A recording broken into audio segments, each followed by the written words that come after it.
Business Unity South Africa is extremely concerned about the current economic crisis in our country.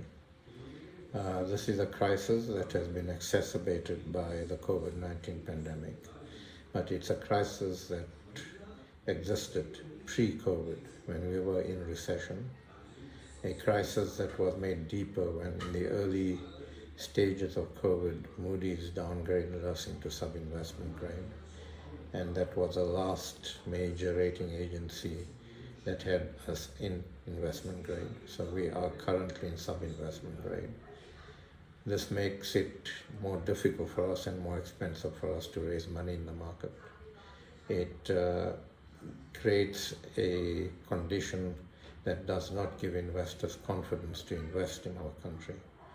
And so we urge the President to concentrate this State of the Nation address on creating an environment for sustained investment in our country, investment from local business and global business, to send out an unequivocal message from an aligned government under his leadership that South Africa is open for investment. We will ensure that investments are protected.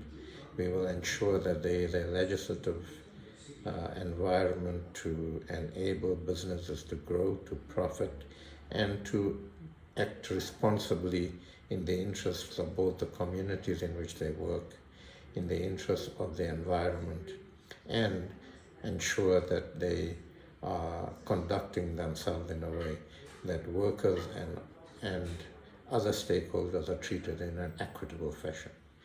Without such investment, we cannot put our country onto a growth path, certainly onto a sustained growth path at the necessary levels of growth. And without growth, we cannot create employment. And we will continue to bleed as we have done during the COVID crisis in the employment area.